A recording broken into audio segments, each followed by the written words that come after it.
But Bill Moran, you started volunteering at Hamilton, what, in 2001? Correct.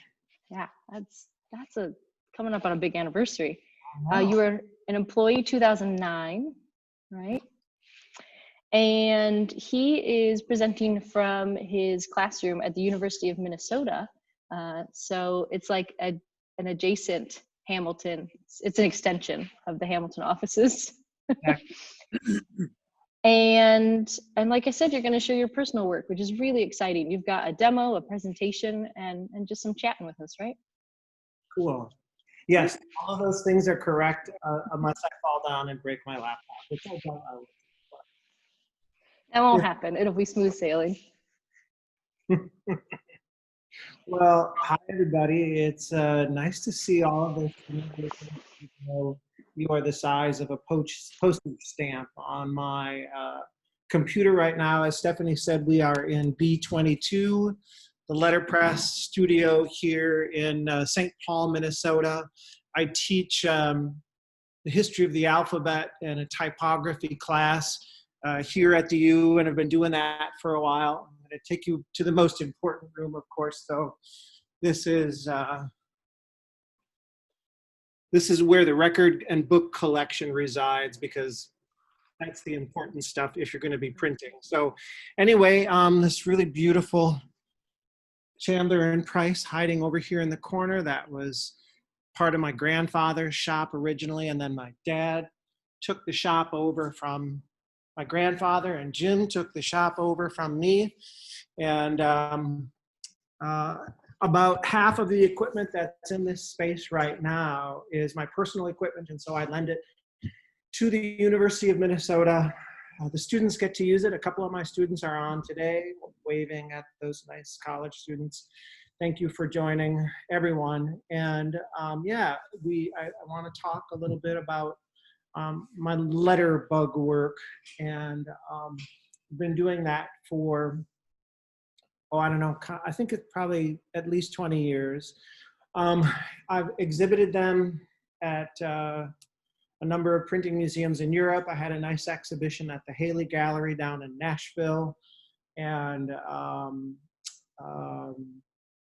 just feel really fortunate to have been able to collaborate with a number of talented printers, and been able to access wood type collections that are different than Hamilton's, and we're going to talk about some of those aesthetic considerations in a moment. And I'm going to try to keep this to about 30 minutes so we can do a Q&A afterward. And but if there's something you want to know during, feel free to pipe up.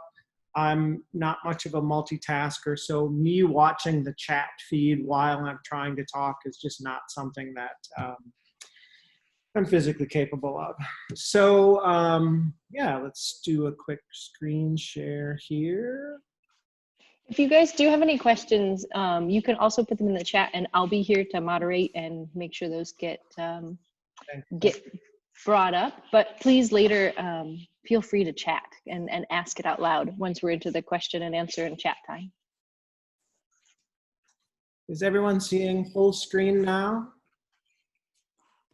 St. Paul Art Crawl. So this is where the idea originated. These letter bugs, I was working on a thematic poster for the St. Paul Art Crawl, where my studio was located for many years.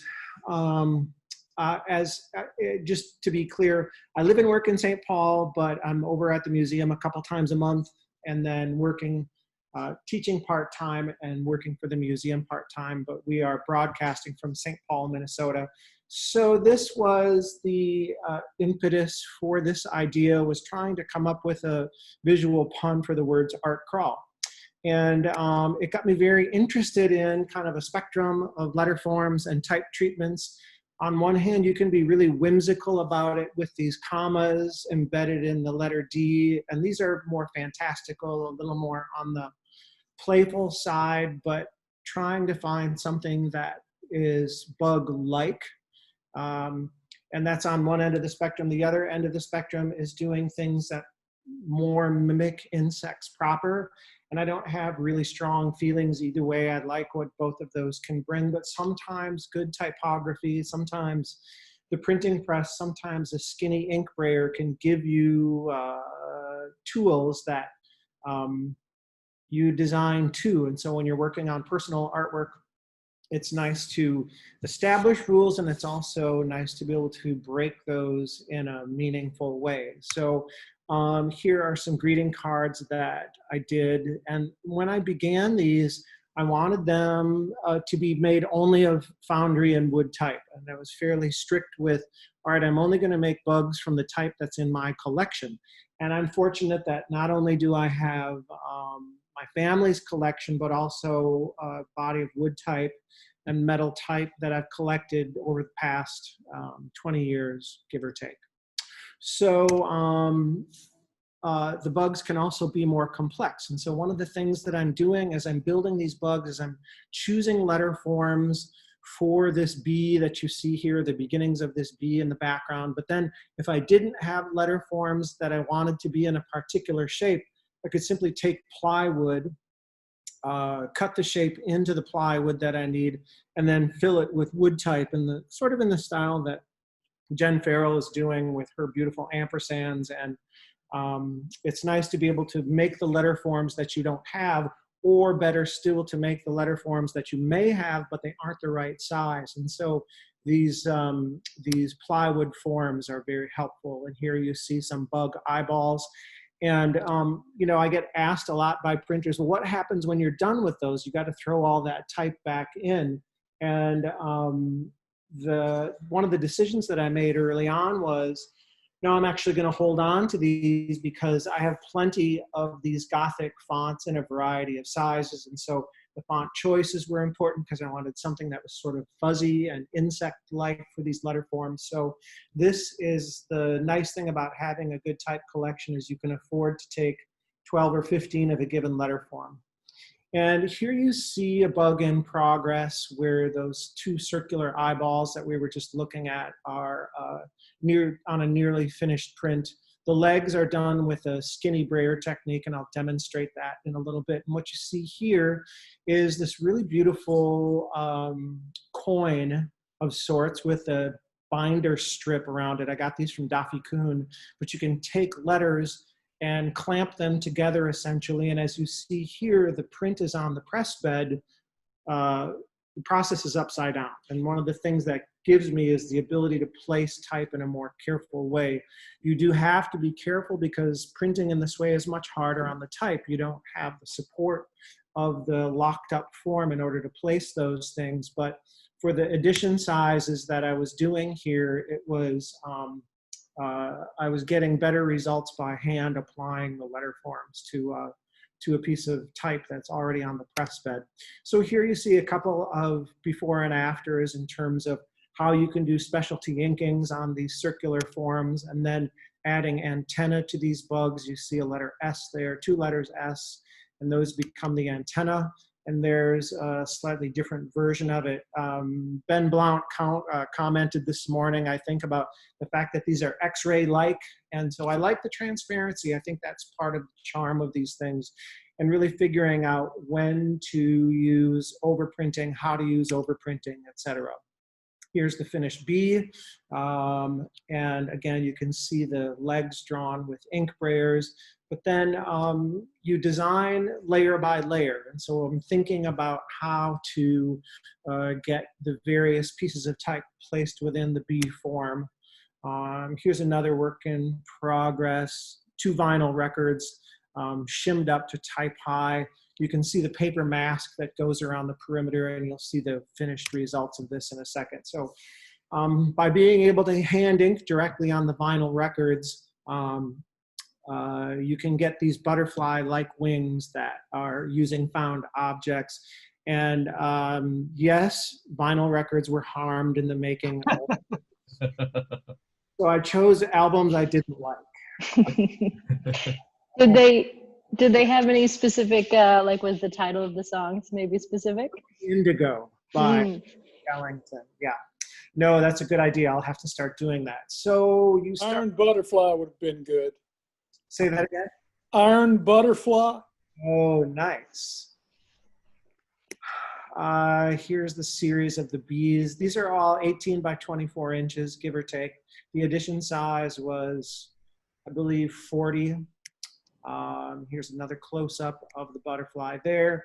And then you can see how I'm using foundry type, again, turned upside down to make the legs of the butterfly. Here's another larger form, again, with the requisite bottle of Bell's Two-Hearted Ale to help me steady my hands. But you cut these letter forms. I put duct tape on the bottom of these forms, and then using 3/4 inch plywood, I draw the letter forms and then stuff it with type. And what's nice about that is, there's the form here. You can turn the thing upside down. It's a glorious thing because the duct tape holds it in place, and it certainly makes transporting these things a lot more sane. So the evening that I'm drinking this beer, those of you with sharp eyes will notice that this 6 happens to be a right reading 6, which is how I drew it. And I finished all those letters and realized, crap, and had to remove those letters, move the type, and then make a wrong reading version of it. Classic printer's mistake, but hey, maybe the beer had something to do with that. So anyway, it's just a really nice way of creating letter forms that have a longer life to them. And you can see how these get incorporated into a variety of insects. So I've got some broken type, I've got these 2 question marks, and then ghosted in the back, you see this snail's shell, again with broken type and a number 7 and an ampersand, and then some brayering techniques to cheat and finish the letter forms as you see it there. Here you can see the form turned upside down on top of the print, and then you just run that through the press. And because these edition sizes are small, 30 to 40 prints each, you can go fairly quickly and then really build as you go. And here's another bug used with the same letter form, but it kind of gives you an idea of the kind of versatility that's possible with the same form. Here you see, again, the wood type being placed on top of these forms. A dragonfly in progress. There's the finished dragonfly. And so for me, it's kind of finding that middle point. When I began, I was talking about bugs that are highly abstract and cartoon-like, and then something that's a little more proportionately accurate. It's always that balancing act. Yes, this will look a little less like a dragonfly or like a cicada, but it does give you some choices that you wouldn't otherwise have. And so one of the things that I'm also doing is working wet. So I'll put my first layer of ink down. Sometimes these prints dry and sometimes they don't. And what I was finding with a lot of these is that I was liking the texture of wet ink printed on wet ink. It means a wipe down in between each inking, but the results were good. Here's a slightly smaller version of the butterfly.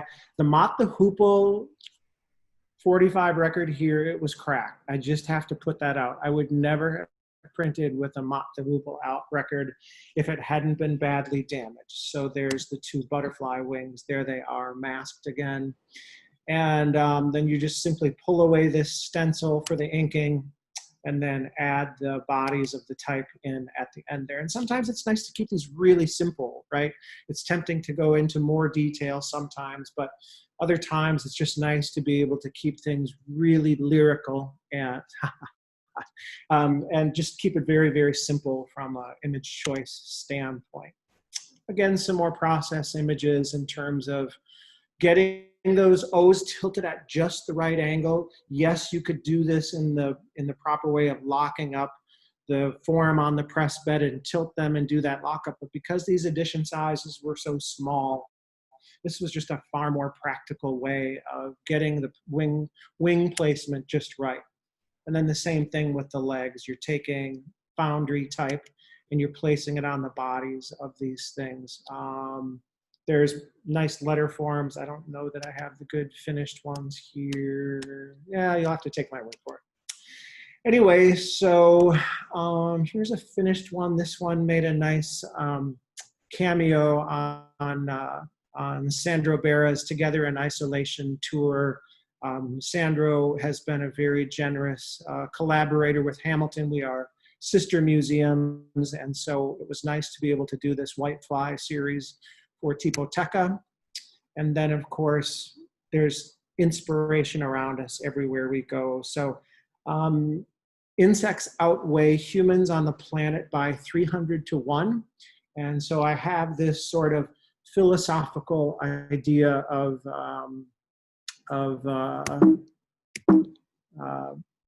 that insects and typography kind of occupy similar strata. There's more insects than people, and then there's more letter forms than words. So it's like they got together and made a new species. Just gonna escape here for a second, and let's take this back to a couple of other photos here. So one of the other projects that I worked on was a fictional insect book called Types of Insects. And that word kind of became a touchstone for me, where I took and scanned pages of the vintage insect guidebook, and then brought it into Photoshop and started rearranging it in Photoshop, and then output polymer plates so that throughout the book, the bugs take over the book as a domain, and they start to rename the book. Instead of Types of Insects, they rename the book Insects of Type. So crazy things can happen. This fly eats all of the periods and the commas that were on the previous page. These caterpillars start devouring all of the information on the best ways to get rid of caterpillars. And so the insects begin to have an editor's role in how the book looks and works. And so being able to use only imagery from this is a passage about an infestation of caterpillars that I really like. I'm gonna just stop sharing for a minute and show you another sample of it. So you can see here that the bug that was located in the corner here crawls away and moves the content aside so that they can jump over to the next page and pile on into the middle of the description of a flea circus. And this is a bed bug eating the best and surest way to get rid of bed bugs. So as I said, they have kind of an editorial role. It's a sort of a petri dish Darwinian idea. Think of these things at odd times. We all have things that keep us awake at night. This one happens to be mine. So let's see if we can share again. All right.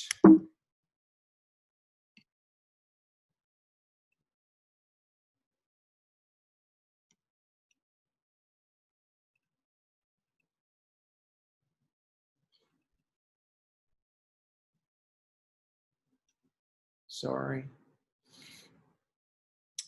All right, so that is, well, let's just go ahead and do this. So I made a sort of a historic replica of the book, used traditional bookbinding methods and some really nice marbled paper, but then I mirrored the marble paper so it had kind of a bug-like symmetry to it. Anyway, again, nothing better to do with my spare time. And with that, I'm going to change over to Italy and some work that I did there, unless there's any questions so far. Somebody asked about your number of editions, but you answered it. You said about 30 to 40. Yeah, depending on how much paper I can afford, generally speaking. What kind of paper are you printing on? My go-to is Stonehenge, but the prints that I'm about to show you happen to be overages that they had at Tipoteca. So that's where these prints were made from. Sweet. Good. So of course, my friends, Eva de la Rocha on the right there and Clara Alpesto assisted me with a residency that I had in Tipoteca in 2018.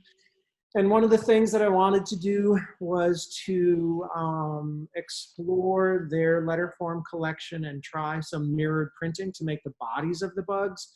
And it's good to have friends around who are funny and supportive. So I was very grateful to have them there and also the staff at Tipoteca. So what you're looking at here, obviously, are ampersands, and it's tissue paper, a black version of it on one piece of paper.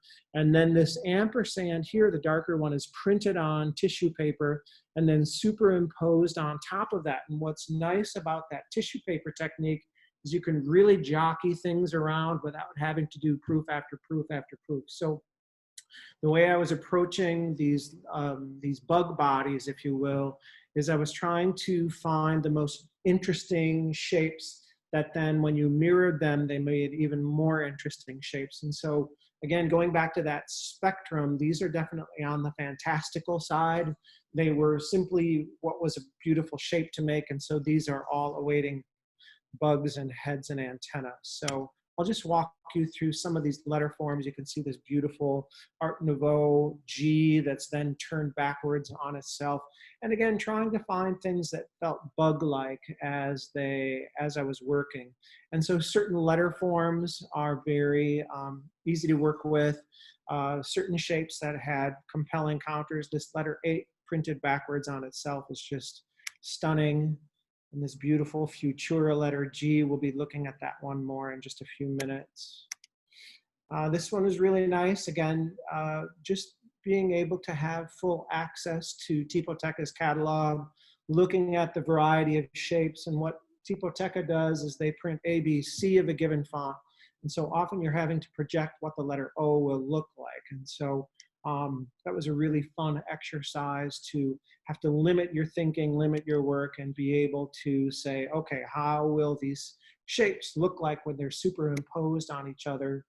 And then, of course, the difficult work comes as you realize you can't print all of these shapes. You have to narrow down your focus a little bit. This beautiful letter C makes for a really nice shape. So you get stressed out and you go and stay at your apartment, which looks out over on the Prealps. This is Prosecco country in northern Italy. Tipoteca Italiana is the most magnificent printing museum besides Hamilton. But they have a similar reputation to Hamilton. They are a huge draw for the design and typography and printing world.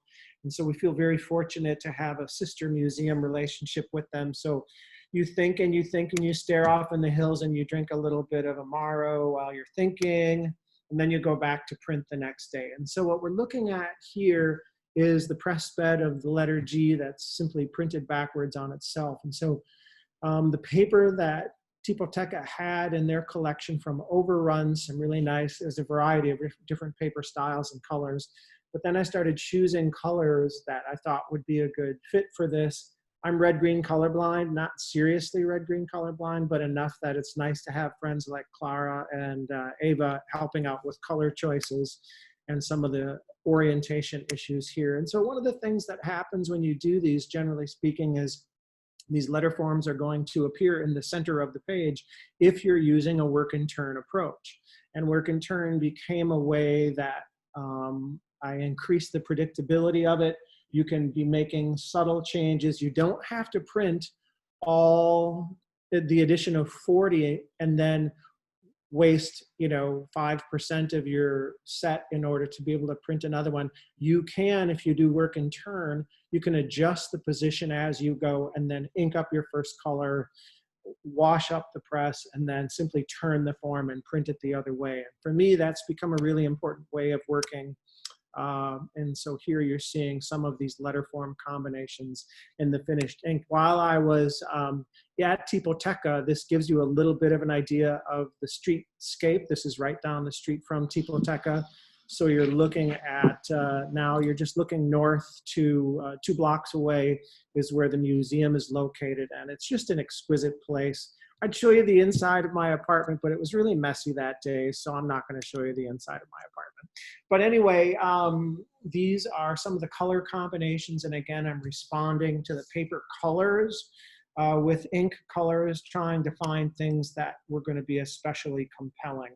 And so taking a given letter G, printing it backwards on itself, and then introducing this third letter form was kind of an important part of that process. And again, responding to the texture of the paper. This is a really beautiful laid finished sheet of paper. And this was a lot of the overruns that Tipoteca had from other specialty projects. So it was like the kid going into the paper store or the paper candy paper store, into the candy store to choose some papers to make these prints with. So again, just taking these letter forms, shifting the colors slightly, and then being able to go back to the type cases and find letter forms that were especially relevant or pertinent that would make for the most interesting shapes. Here you see this form on press. And again, put that letter C down, get the position right, figure out the work and turn relationship, and then tweak that as you go, which then gives you the opportunity to say, all right, I'm going to leave that letter C where it is. Even though it was a 10-day residency, it went by incredibly fast. And so thinking about ways to work were very important. Here's Sandro mopping up rainwater inside Tipoteca. Don't tell him that I showed you these photos. I just wanted the Hamilton people to sympathize with the fact that, you know, we get water coming into our museum. There was a big storm and there's Sandro cleaning it up. So bug legs. I spent a large part of my childhood pulling legs off of insects. And so I think of this as some way of trying to right the wrongs of the terrorizing that I did to insects. And here you see kind of a little demo of a pre-printed bug in 2 colors.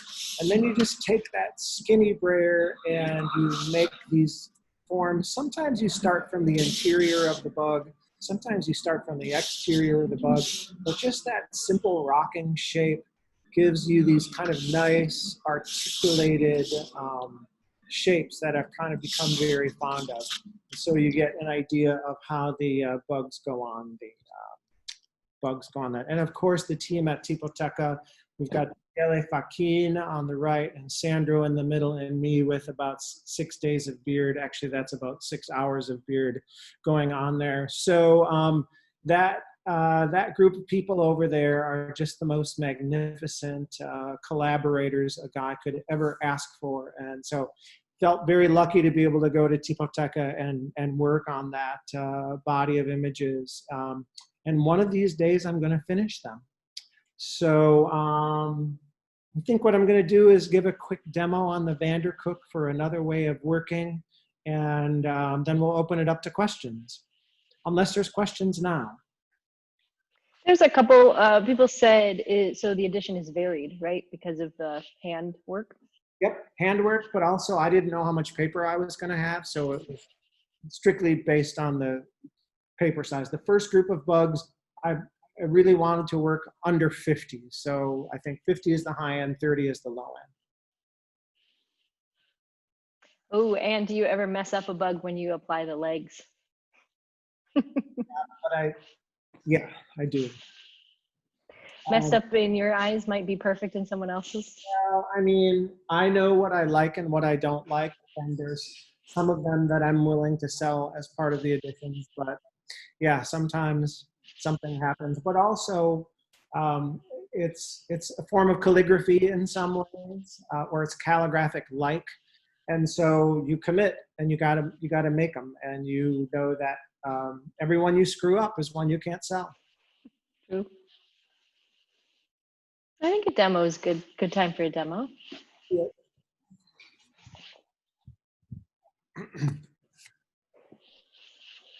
What you see here is a work and turn form, and it's the jankiest lockup I've done this week. I'll just say this is seriously janky, but you know what, you're worth it. And forgive me if you would have locked this up differently, but you kind of see how these forms work here in terms of being able to using some metal furniture spacing as a way to get that going. And so what we see here is the silver portion of the form. Yeah. La, la, la.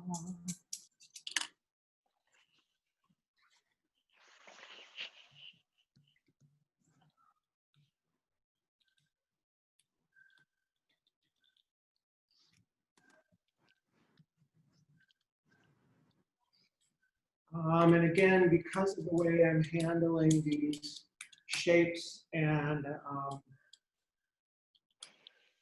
doing a double inking on press is something that is just a nice way to work.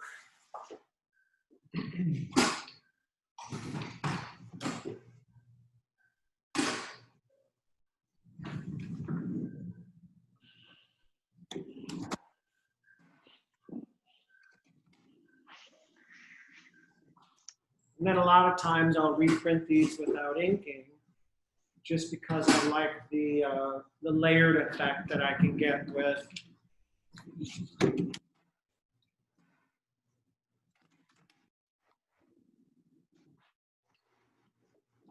So it's the same bug, it's just a different, slightly different ink sequence. One overprints the other. And then I, of course, forgot my skinny brayer. I'll be right back.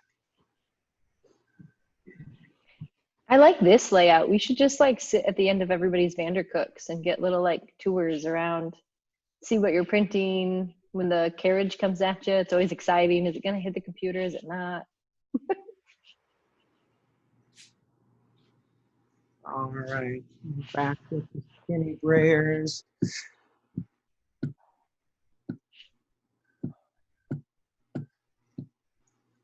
So for a lot of these, I'm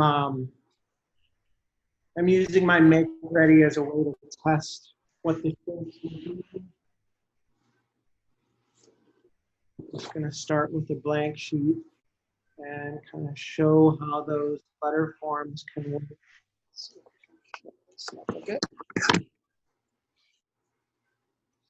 So you just, are able to kind of loosen up and start thinking about the shape of the legs that are going to emerge from the top part of the insect, and then how the legs will look on the bottom part of the insect. And so these shapes, you start paying attention to curving to the left and curving to the right.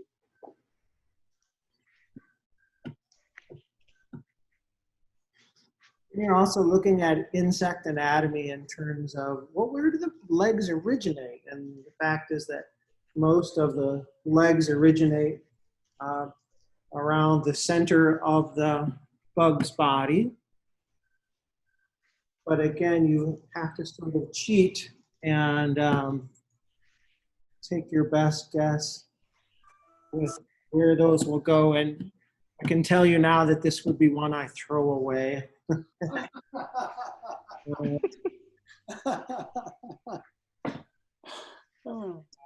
So that's awful.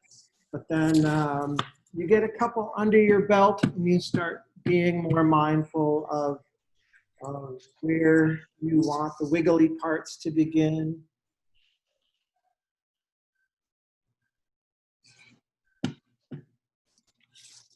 It isn't always that the nature of demos, right? You're showing, you're sharing.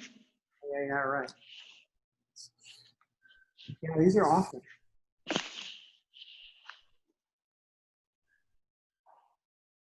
So, yeah, not so good.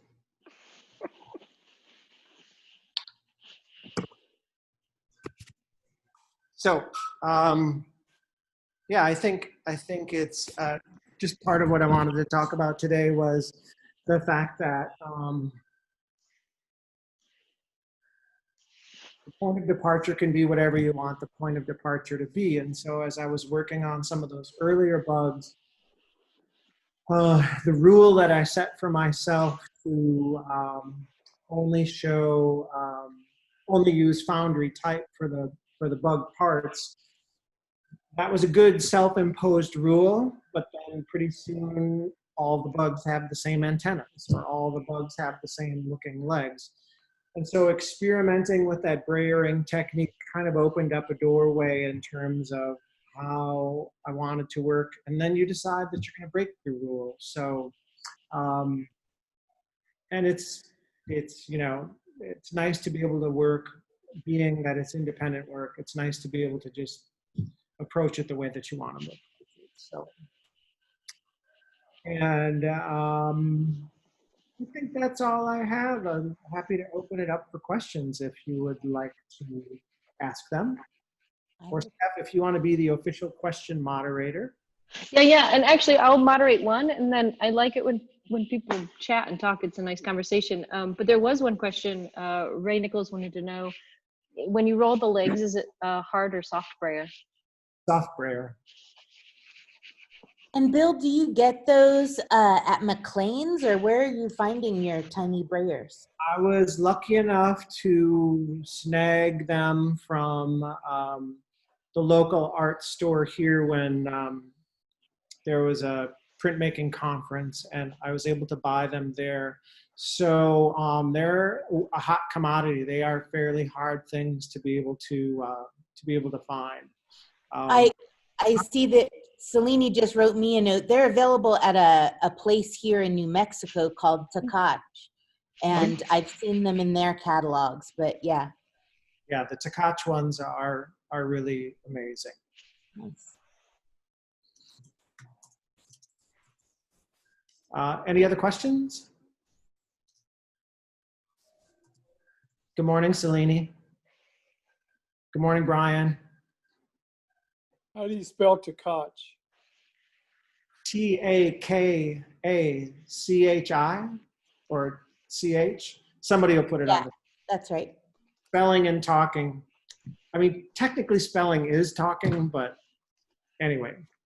Other questions?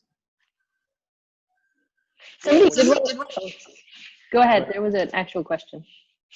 Let me put my video back on. When you're doing it backwards and the print is in the bed, how are you still to print? How are things not? I'm getting a little bit of a transmission issue, Phil. I'm going to ask you to say it one more time. Can you hear me now? Yeah. Better. Okay. When you're printing backwards and the print is on the bed of the press, are you pulling the cylinder across? Like, how are things not moving? Exactly. Just use the cylinder to drop it in place.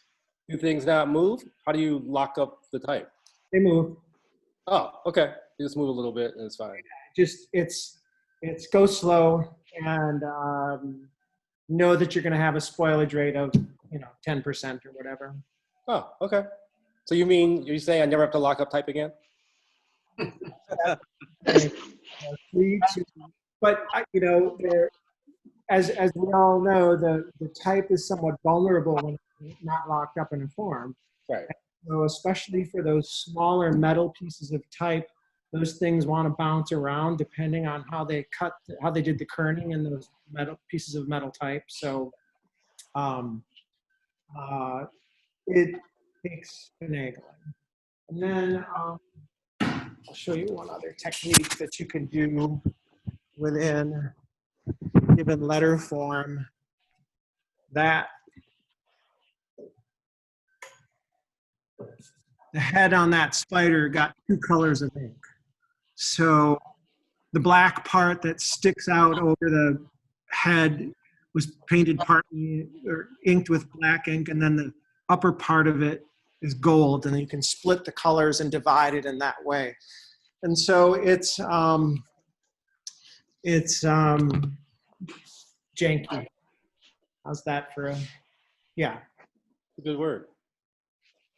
And it's not officially Hamilton's policy to not lock up type. Is that a disclaimer? Yeah, that's For legal that's our asterisk. Yeah. Try this at home, but not in the museum. Yes. Try this at home, but not with museum type. Thank you. Bill, When did we- the abstractions of bugs come from abstractions of other forms? Yeah, I think a big part of did you say the abstraction of bugs come from abstractions of other things?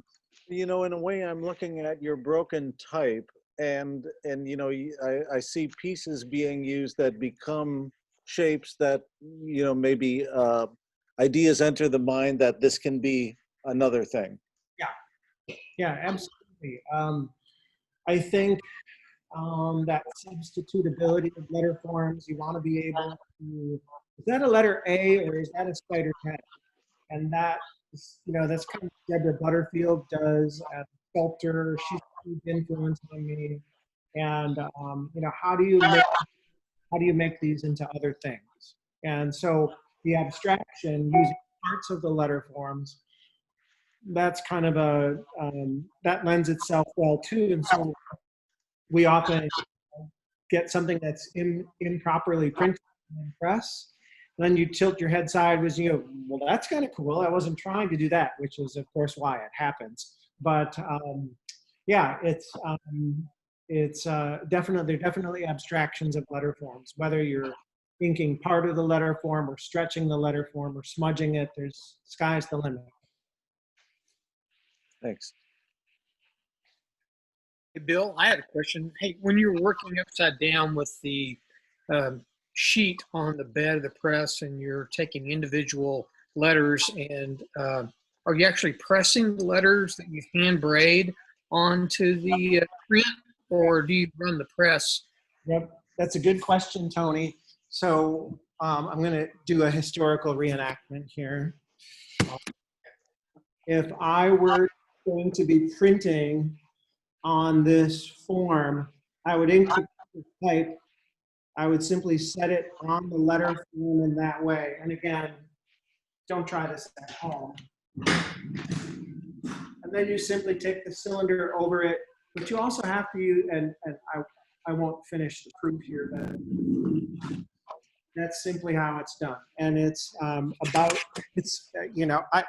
can just hear Stanley Morrison or some person turning over in their grave in this way. But Ben says we don't have to ever do lockup again, so here we go. So, wouldn't you rather use a Washington than the Vandercook to do that? If I had one, yeah, sure. I hear the museum has a few. Maybe, Just a couple. yeah. Except we don't allow not locking up type. Otherwise, we can do it.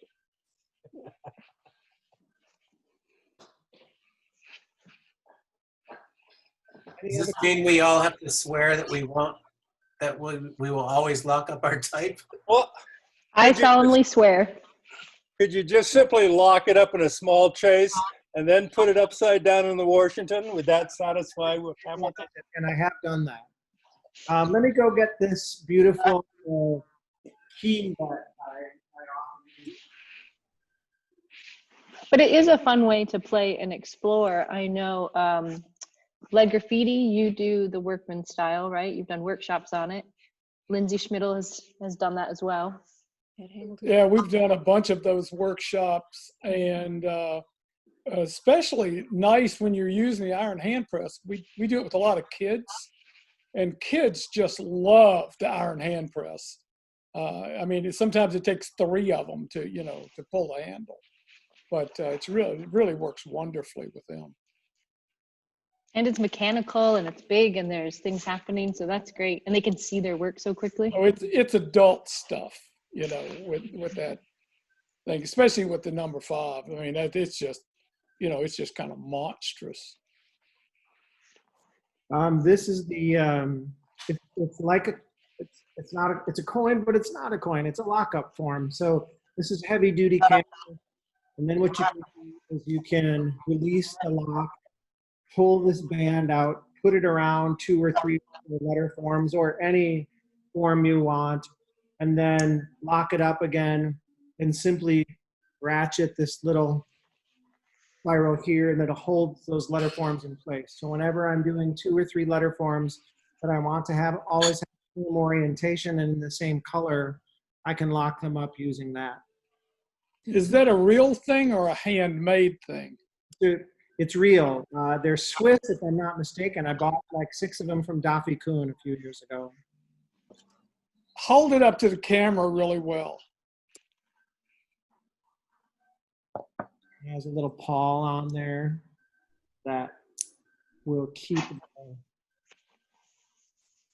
the gear in place. And is it magnetized, it looks like? Nope. No. And then this just recedes back in when you tighten the coin or tighten the canvas. Huh. Yeah, and so you can pick that, you can get it really tight. These are industrially made, so they're, well, which is maybe an oxymoron, but, or redundant, I should say. But anyway, it's just a terribly versatile little lockup tool that lets you hold the letter forms together. Huh. I'm sorry, can I get you to hold it up there once more? You got cut off at the start of that. No problem, Ray. So let's get the light on it. And then embedded in the backside is this spindle, and you crank it up and it pulls this ribbon all the way into it. And then you can simply lay this on the press bed and print conventionally right side up, or you can, it's tight enough that you can hold that form in place and it'll. Wow, what a nifty tool that is. Very handy. What's it called? I'm going to have about 3 of those next week. All right. Hamilton should start selling those in their gift shop for those Yeah. of us like this. We could be the Swiss importers. Yeah, there you go. Could be. Any other questions at all? How long have you been doing the bugs? 1999. And it's nice. It's nice because I haven't found the bottom of that.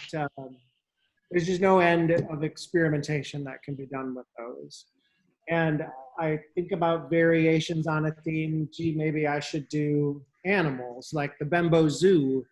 But insects and type, there's just something symbiotic about that relationship. So I'm very interested in that. Are you familiar with Sharon Werner's Alpha Beasties? Very. Books that are absolutely extraordinary. Yeah, they're great. The thing that I love about Sharon's work, looks right over there, Sharon's using the full form of the animals and then filling it with letter forms. I'm very interested in this letter O looks like the thorax, or this letter M looks like antenna. And Yeah. so I'm being a little more intentional with trying to, and it's kind of related to the question that Jim asked, is the abstraction of a W can that be antenna? Of course it can. And so it's using them a bit more as found objects. Yeah. That's in no way to diminish what Sharon and Sarah did with her books. They're exquisite. Didn't you begin a book, Alpha Bugs? Yes, and it's turned down by some very good publishers. So yeah, children's book, Letterbugs Ball, and I've made modest progress on illustrating it. But stuff keeps coming up, like making art with them instead of trying to do a children's book. But anyway, yes, really in manuscript, very Dr. Seuss inspired, and one of these days. Holy crap, look at the time. I know. I think I want to say, well, actually, I know exactly what I want to say. I want to say thank you, Bill. That was awesome. I loved seeing you on press. I love seeing part of the process. You've taught it here before, but seeing it again is very inspiring. So thank you. That was really nice to see.